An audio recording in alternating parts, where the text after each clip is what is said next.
jacked up review show. It's a jacked up review show. Jacked up review show.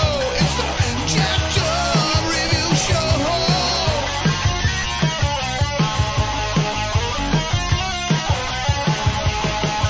Join us as we cover many an insane movie and numerous cult TV phenomenons. Are you ready to get jacked up? Are you with us? Then listen on. Listener discretion is advised. It's a jacked up review show. It's a jacked up review show. Jacked up review show.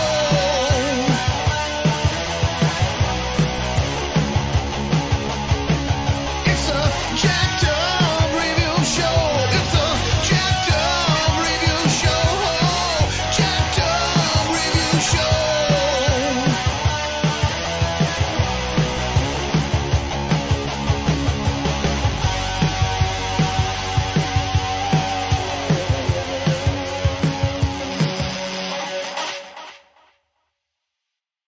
And we're back with another exclusive episode, a mini episode, if anything. 47 meters down, 1 and 2 of short-lived shark franchise. And here to tackle it is my horrific life head podcaster, Erica Wright. How are you?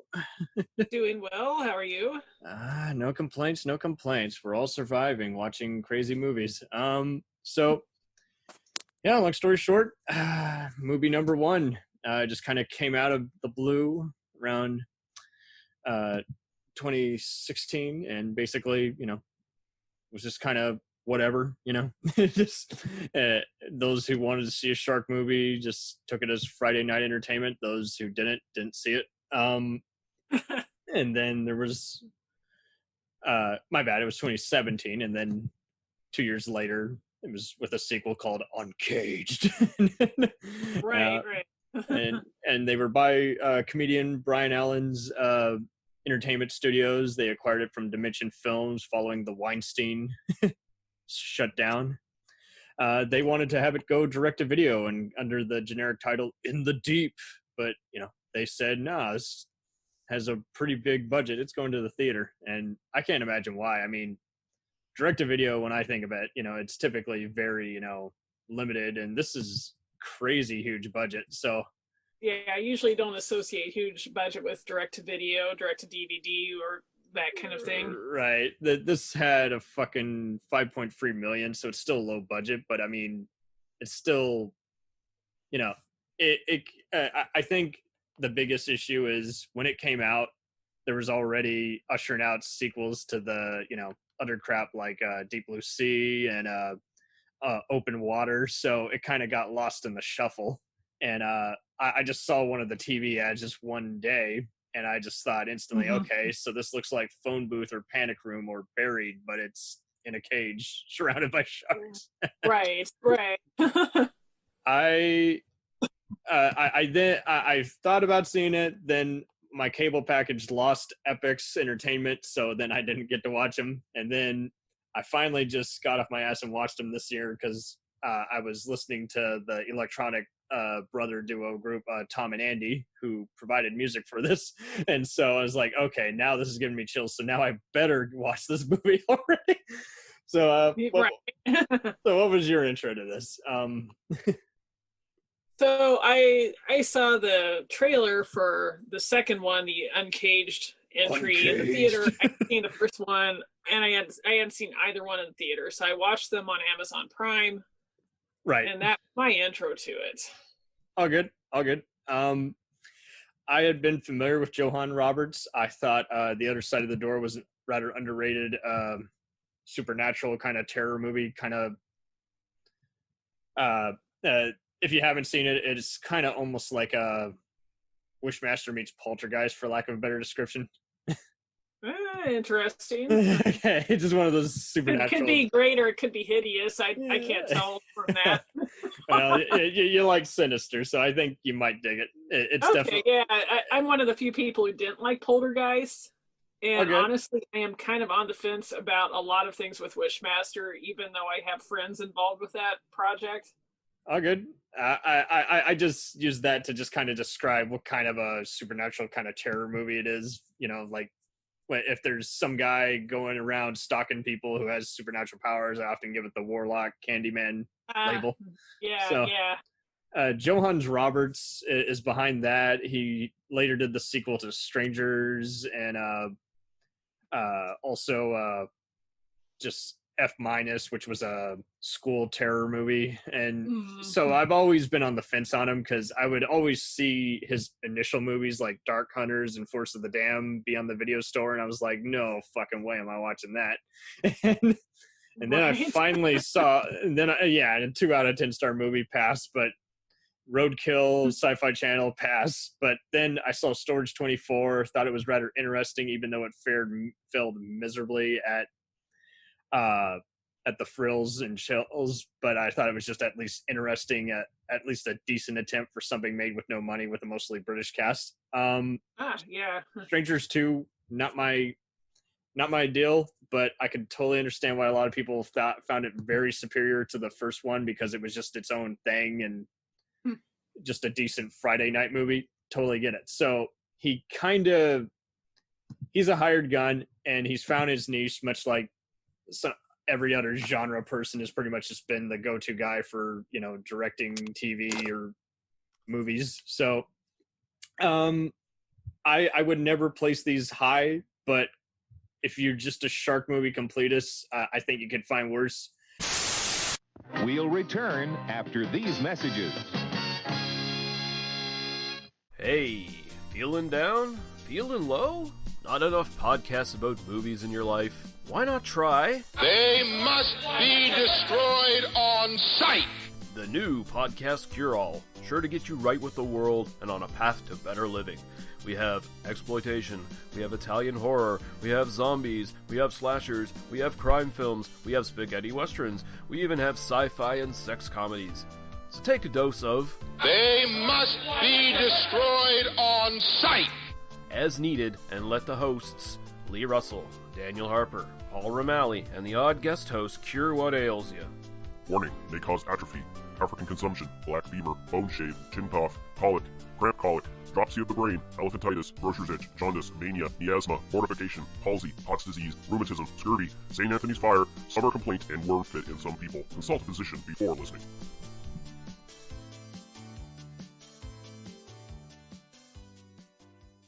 Hey, I heard you like movies. I heard you like to hustle. I heard you like podcasts. Well, guess what? There's a podcast for you out there called The Home Video Hustle. Damn right. Every Friday, we talk about whatever movie PJ picks out the bag. What does that mean? Every Wednesday on our YouTube page, I put a bunch of movies in a bag, and PJ picks one out at random.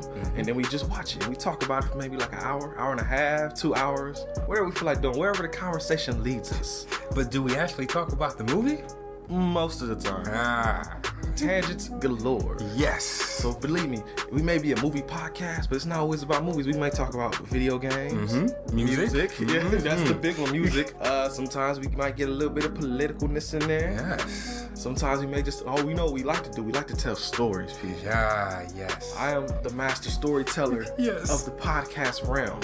Undefeated. So if you like to hear about movies, video games, whatever foolishness comes to our mind, the most random stuff you could think of, check out the Home Video Hustle. You can find us on the Stitchers, Yes. the Google Play, Yes. Apple Podcasts, What else? Podbean, What else? Podcast Addict, Goddamn. all that. Ain't no reason you can't get your hustle on. We everywhere, worldwide, baby. Hustle, motherfucking hustle. Hey, we can't cuss in the promo, PJ. We Ah. gotta be family friendly. There may be podcasts out there that don't want his hair say Ah.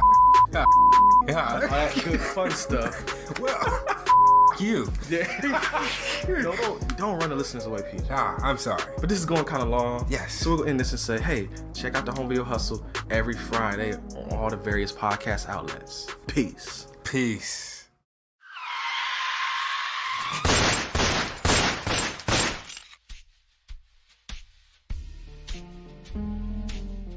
As far back as I can remember, I always wanted to be a gangster. And while Witch didn't make it to the top of the world, he did make the Gangs of Hollywood podcast.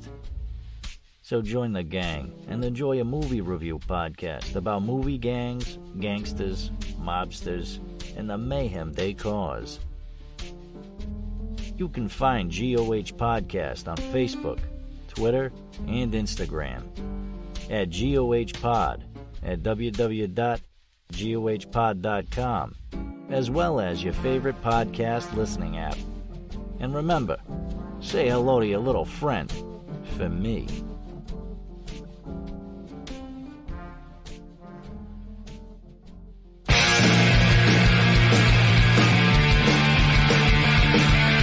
If you take two old punk rockers who are past their prime, put them in front of a movie screen and give them a podcast, what do you get? Cinema Punks. Cinepunks. It's the mixtape of movies.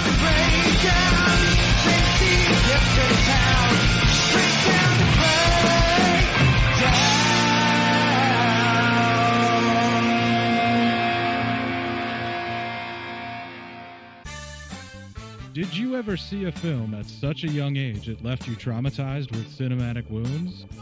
Necrophilia. It's a dead issue, man. Don't push it. Cinema Psyops is a weekly podcast documenting an ongoing experiment on the mind of an unwilling test subject. No one should have to watch this movie. Oh, no one should have to watch this? No one should have to watch this movie. Surprisingly, it's not a topic that a lot of people really want to tackle. I'm shocked, prudes. I know, really. Right? It's the next sexual frontier that no one wants to explore. I am, in the most sincerest of senses, disappointed in you. It takes a powerful goddess like Connie, jam her arm down the monster's throat and kill it. Oh, I'm still tripping out over that. Even as a kid, I was like, I gotta find a girl like that. Every week, I get a new look of disappointment that I never thought I could get out of it. Unimaginable. At 12 years old, you should not be watching this movie. Obviously. At 13, you should not be. 14, you shouldn't be. I'm not entirely sure even 17-year-olds should be watching this. Just because you're offended by something doesn't mean that you have the right to demand that it doesn't exist. Watching this film again, I had all of this like little nerd glee with everything that kept little history all popping up absolutely. at you. So I totally loved this film. Hey, I know why you couldn't see that. It's because your brain's warped from watching this shit at 12 years old. Yeah, this is a rough movie. I told you ahead of time when we were getting ready to do it that it was How going to be a did you rough watch one. this shit at 12? Because physical wounds heal, cinematic ones don't. Listen to Cinema Psyops.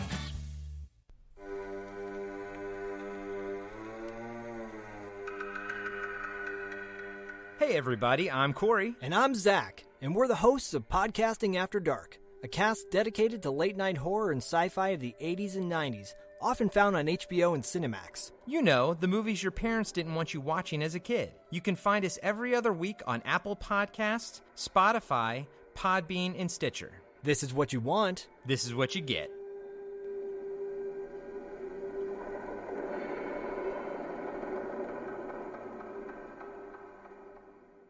It's time, let's check our cue, baby. Pair it with a couple brews, baby. We love good movies. We love the bad ones too. So we watch them all and pass their lessons on to you. Oh yeah.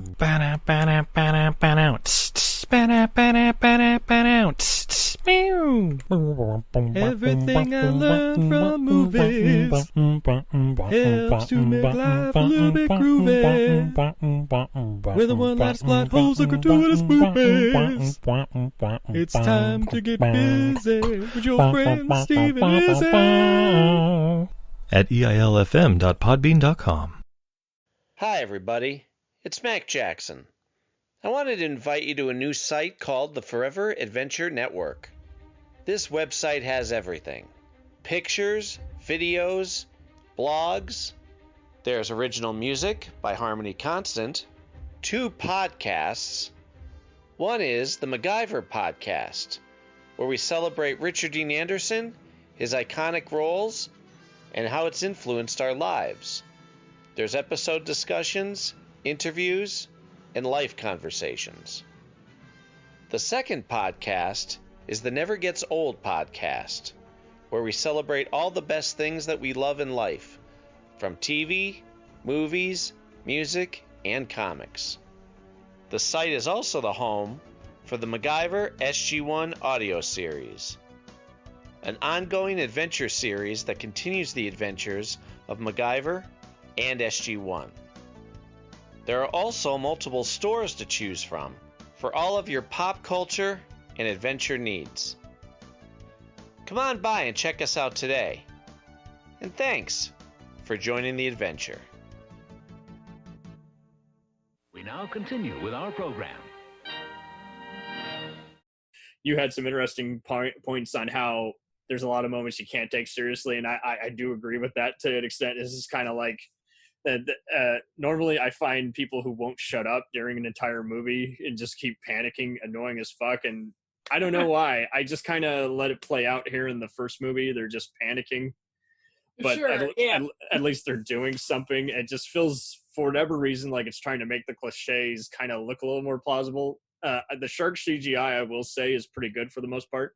It is good. Like I generally hate CGI, but I did find the sharks pretty convincing in this in terms of the way they look. Absolutely. And just after years of just watching TV and how I would have to force myself to excuse it because it was a lesser budget, there was just so many other moments where it's like, okay, well, that doesn't look half bad. But then there's other times where it's like, you know, especially with these superhero movies, I will see just the most abysmal CGI. And I'm like, I've seen better on Sci-Fi Channel. What the hell? Yeah, right. It's so paradoxical. Yes. If the story and the other frills and other material and costume designs weren't good, then that would just stick out like a sore thumb. And yeah. I'm surprised, much like how gruesome recent PG-13 movies have become. That's true. And like, I object to it, but I know some people would. Well, no, yeah, I'll watch anything, and if I feel like it's been gotten studio interference, I usually either just watch the special features or I just Did wait our for the... connection just cut out? Oh fuck! What happened? Nope, still here. I can hear you. Can you hear me? I can hear you. Can you hear me? Okay. For some reason, the connection went out on my end. No, it's all good. I heard a static. But yeah, no, I totally feel you, because basically, like, I'll give you examples. Recent westerns or war movies, I notice, will allow a few just bloody hits, so you don't have to be staring at the screen saying, it's not like The Dark Knight Rises where you watch the end. I'm like, shouldn't someone be bleeding out right now? They just got hit by a fucking thing that just got stabbed or hit by a sniper blast. Come on. Right. And it's just so blatantly obvious. A good example would probably be if you watch the recent movies like The Great Wall, they got away with so much slice and dice, you know, blood and guts, because they're fighting giant monsters, so I guess they just let it pass. Interesting. Yeah, that's interesting. I've not seen that. Yeah, I'm a fan of Yang Zimao, who did House of Flying Daggers and Hero, so if you want an international cast in there, I think you'll have fun with it. But yeah, there's a few other examples. Usually superhero movies just dodge it, and unless it's a spy movie, and you know, they generally won't. They'll allow it as long as they don't see just continuous, you know, people getting ripped up and gunshots in the head. Like, if someone gets shot in the head, like, you can only see the aftermath, basically, is what I've noticed. You know, so yeah, true. But with this, they show the shark getting its eyes gouged out, but it's not, you know, you only see, you know, the bloody hit afterwards. You don't see. Yeah, it is a very. In terms of violence, it's a fairly tame set of movies. For me, like, they are fun movies to watch, but I'm not a deep sea diver or scuba diver myself. I have some friends who are into that. A couple of them have been on trips where they swim with sharks. So just hearing their stories and reading statistics about actual shark attacks, it's like why I have a hard time suspending disbelief with the basic premise of the film. That's fine. Both films, so I pretty much expected it to be kind of, I wouldn't say implausible, but just kind of popcorn, and yet try and maintain some sort of trust. Because, like you say, sharks, any report you read about them, they generally are not. You can be in the same room as them. They are not going to attack you unless they detect blood. They generally don't attack people for shits and giggles. Like, they're more likely to attack swimmers and surfers because they tend to attack animals and wounded animals that are near the surface. Exactly. So, the divers they might not give you on the radar so much. They might give you a slight nibble if you're in their territory, but other than that, yeah, if you're going to watch this, do not watch it if you are expecting Animal Planet. Watch it if you're going to, for better or worse, if you want something and it goes by Jaws logic, where for whatever reason the shark must stalk one set of humans, you know? Exactly, right. That's the only way it makes sense, because otherwise...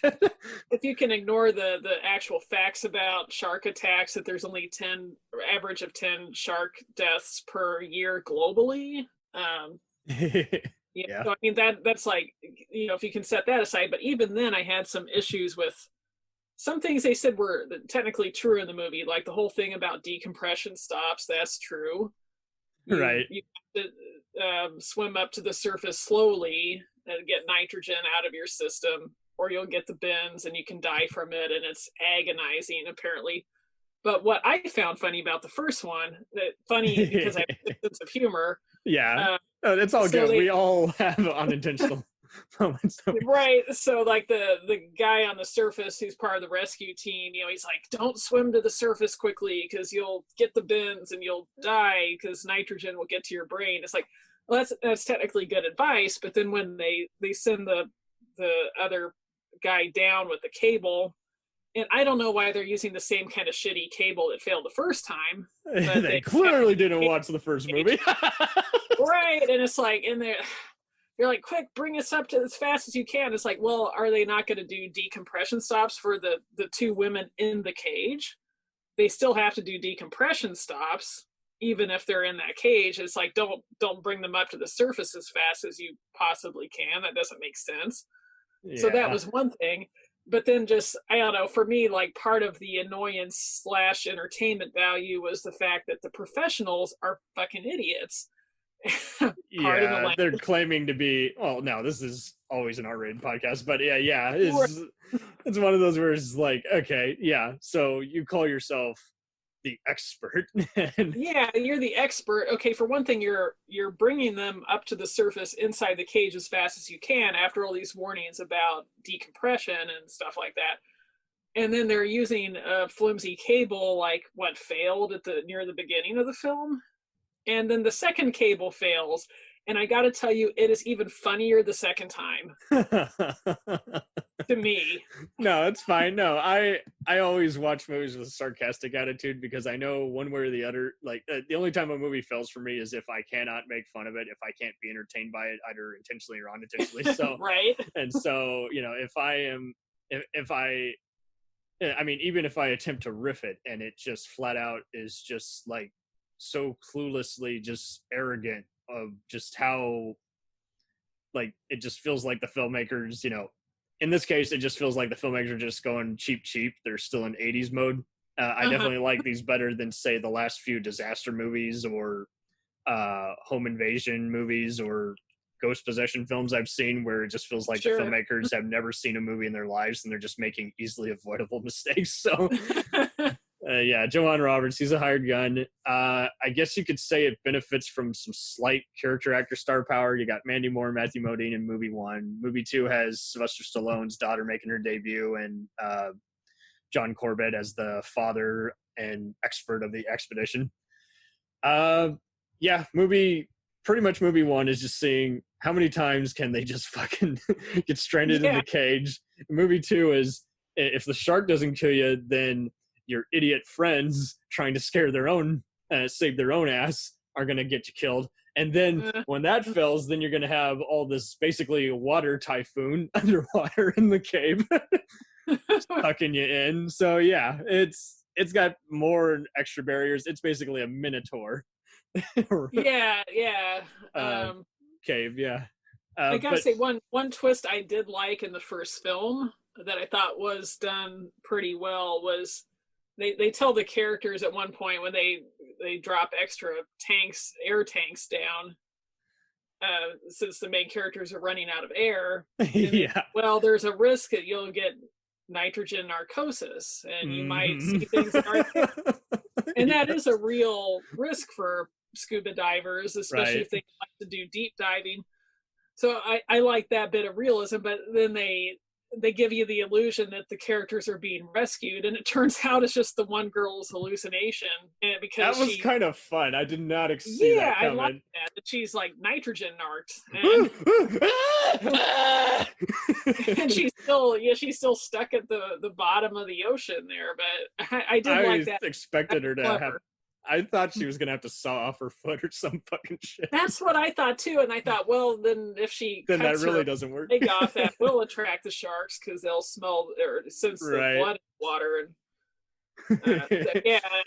And fortunately, no one goes in the Jaws logic where they shoot a nitrogen tank and it goes kaboom. It doesn't go Yeah, that far. thank goodness for that, at least. But I guess I was annoyed by movie 2 where the Brian Taihu's I apologize if I fucked up the pronunciation of that. Basically, I guess my issue is they spend way too long just doing the slow motion. Is like, okay, come on.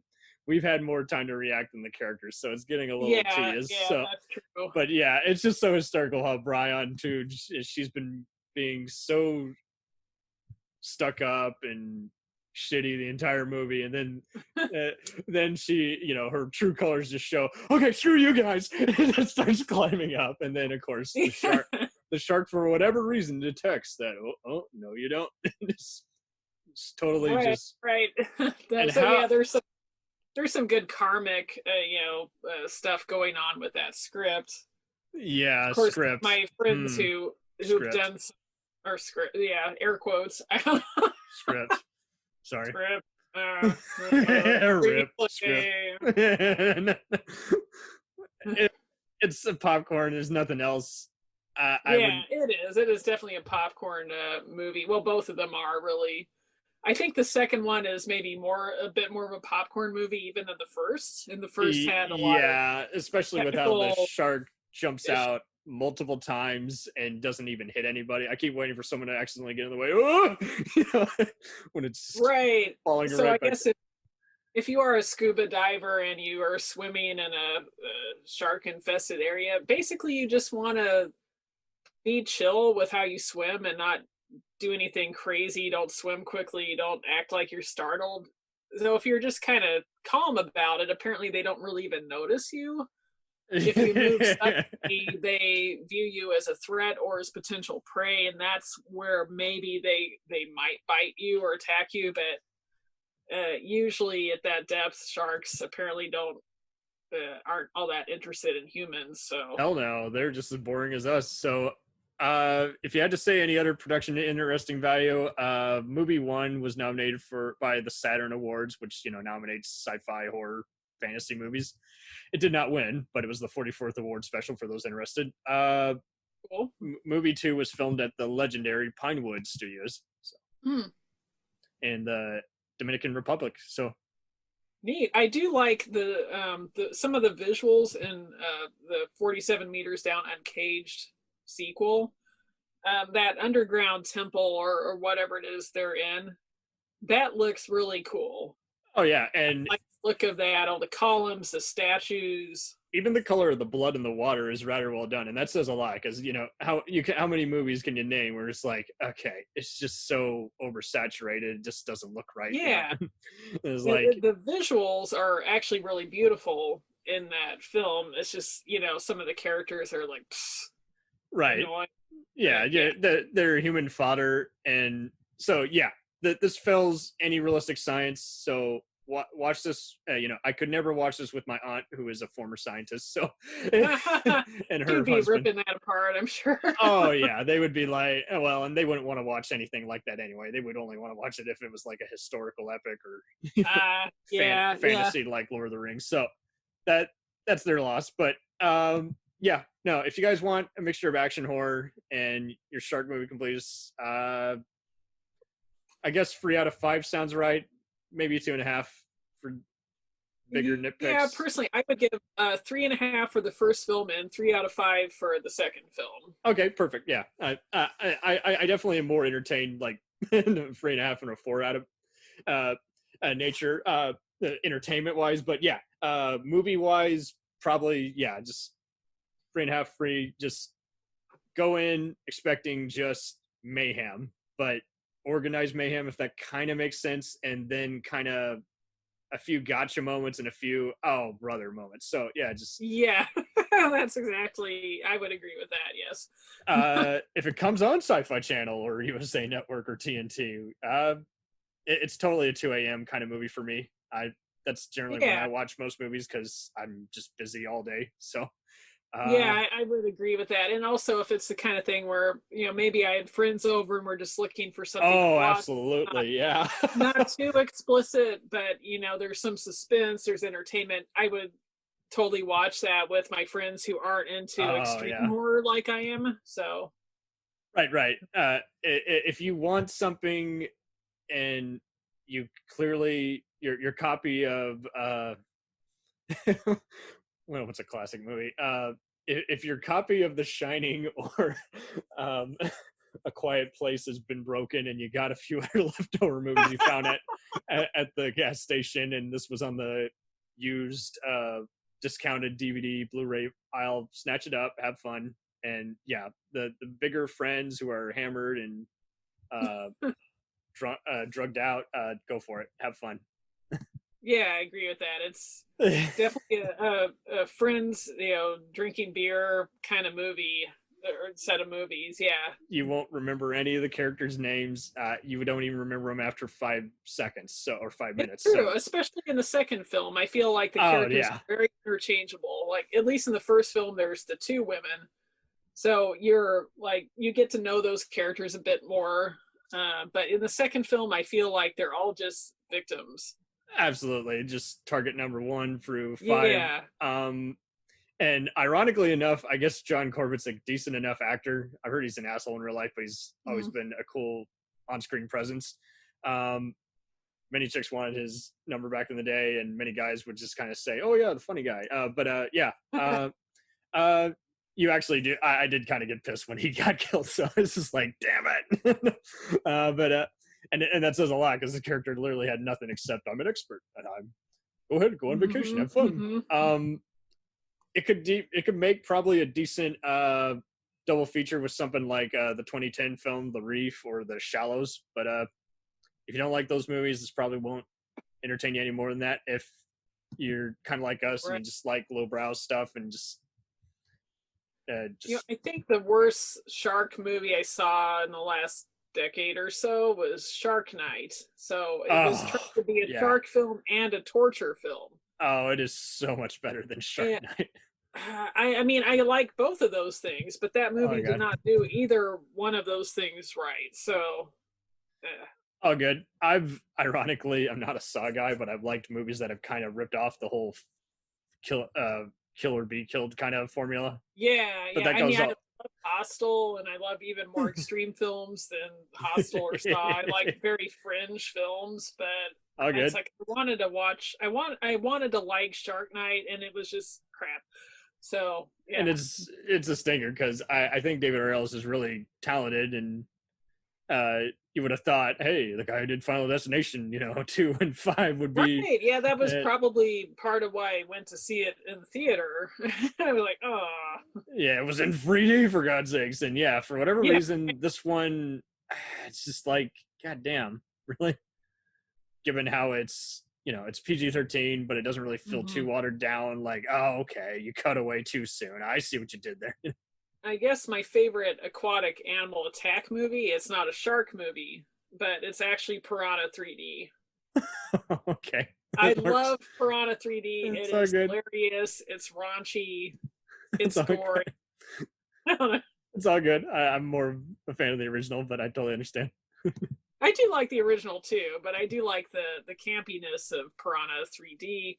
I don't like Piranha 3 Double D all that much. It was kind of trash, but yeah, had a couple good moments, but it was mostly bad. Groovy.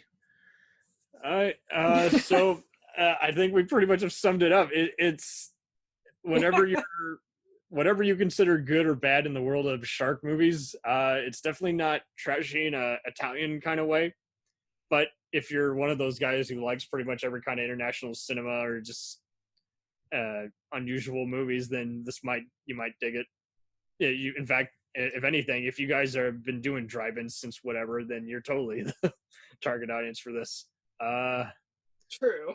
if you prefer even direct-to-video garbage, you'll definitely like this. If you are going for more Sharknado, then totally pass, because it's definitely not trying to be intentionally awful while having actors that are out of work or who are taking it serious. So, oh God. So, Erica, where can we find you? Find me at myhorrificlife.com and on Instagram at myhorrificlife. Woo! We got this done in about 20 minutes. Can't believe it. That was super fast, man.